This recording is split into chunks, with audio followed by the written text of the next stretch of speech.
One man who may have some of the answers, although Eoghan Corry, I appreciate you do not have them all, is in our Marconi House studio. Eoghan, good morning. Good morning.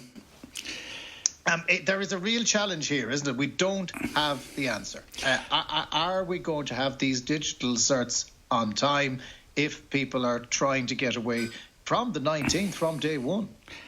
Jonathan, I'll do my best now to work my way through this. This much we know. It came in last Friday across Europe. A lot of countries had introduced it earlier. It's working really well. The officials are saying it will be ready. They're giving out the sort of messages that you've read out there, that Monday things will be pushed out, rolled out, the delivery of this. Politicians are sending mixed messages, in public anyway, different people saying different things and creating a little bit of extra uncertainty. The way it's going to work is everybody who has been through the full course of vaccination, that would be double dose in the case of Pfizer and AstraZeneca, and Moderna and single in the case of Janssen, they will get an email and it'll give them a link to which they download the pass itself. There are 2 pages to it. The first page says that it's the EU Digital COVID Certificate. That's the name, by the way. It's been changed a few times. It's not a green certificate or not a passport. That's what it's called.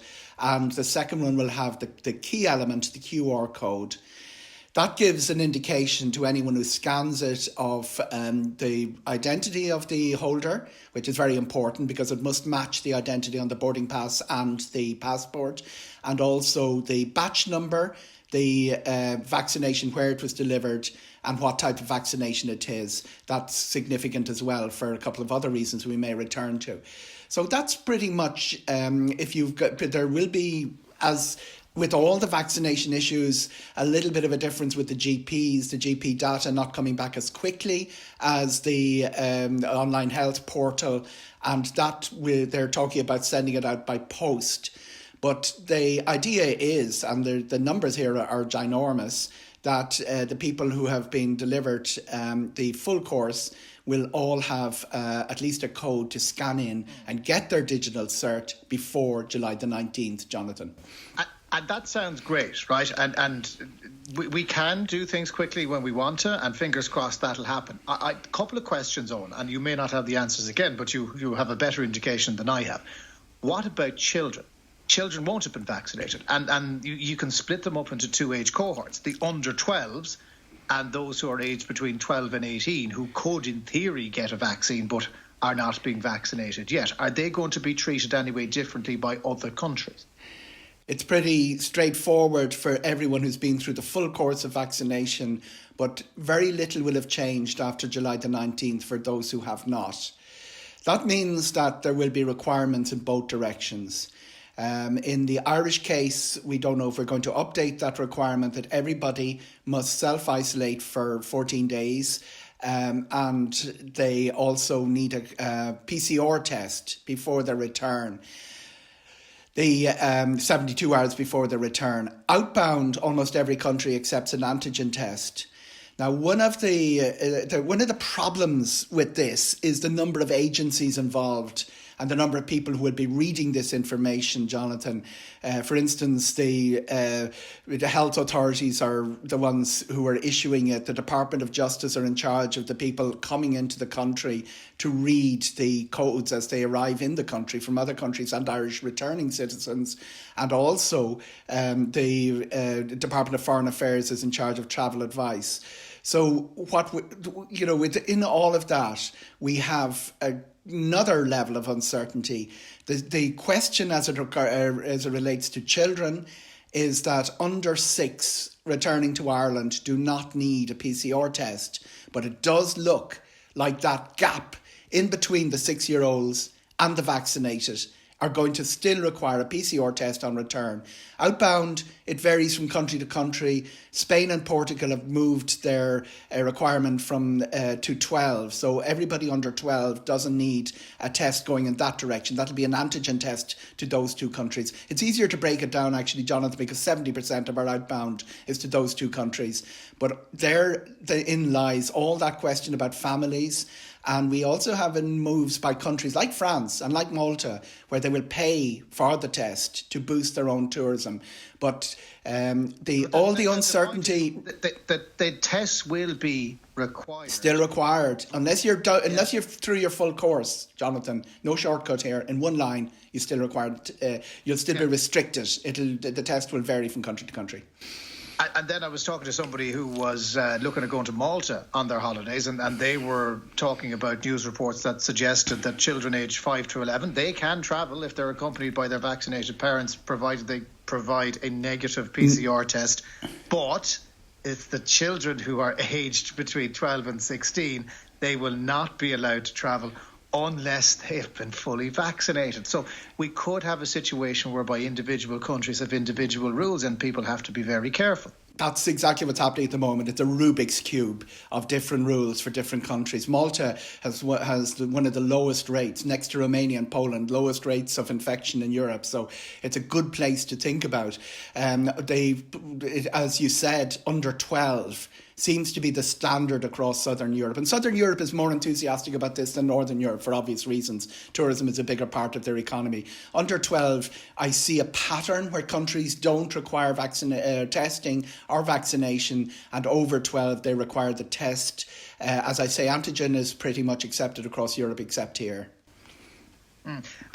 When it comes to the unvaccinated then, and we were having a discussion about this on yesterday's programme, if you're unvaccinated, can you travel if you don't have the travel cert? Oh, absolutely. But you need to behave exactly as you are now. You need a PCR test before your return. And then the restrictions will vary from country to country. But most countries are looking for antigen tests. Almost everyone is looking for an antigen test outbound. The cost of that has come down a wee bit. I mean, it's 90 to €95, two operators, Randox and Rockdock at Dublin Airport, and it's about 50 for the antigen test. The key really is not so much the cost as the convenience. PCR has to be done the day before at least, up to 3 days before. You get your document, your email saying you have been cleared or you're clear to go, and it has a QR code which is then you present at the gate. Antigen can be done much more quickly. It's about a 10 or 20 minutes wait, and you get a text. And the technology is awesome, Jonathan. You know, the likes of Ryanair, everybody's familiar, listeners will be familiar with their Ryanair boarding pass. There is an element as you check in where it allows you to upload your COVID documentation, and then on the boarding pass there's a little link at the top. At the gate, you touch that, you scan in your QR code for your boarding pass. Listeners know how that works. And then you tap the COVID and you scan that in as well. Now, what's interesting is that even though we're not part of this scheme, almost every country I've heard of has been accepting people with the paper vaccination cert, the evidence of the vaccination cert, as long as it has the batch number and the where you were vaccinated and the type of vaccination on it. Countries have been accepting it, but don't take that as read, because you're at the mercy. It's going to be looked at twice, by the way. It's going to be at least twice, maybe 3 times. It's going to be looked at the gate in Dublin Airport before you board by the staff to know whether you're entitled to travel, and it's going to be looked at immigration on the other side. So when you're travelling at the moment, the public health advice is still very strict, very clear.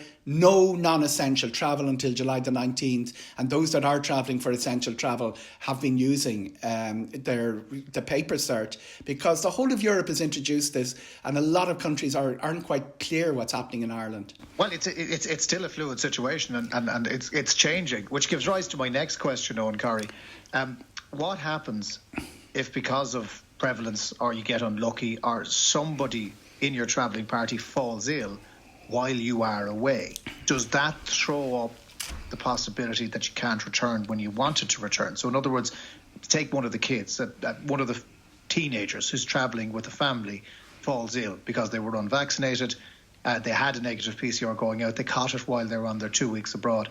What happens then to the travelling party coming back? Absolutely. It throws up the possibility you cannot return. You can't return. The immigration people won't be letting people in who are carriers, and the airline won't be letting them on board.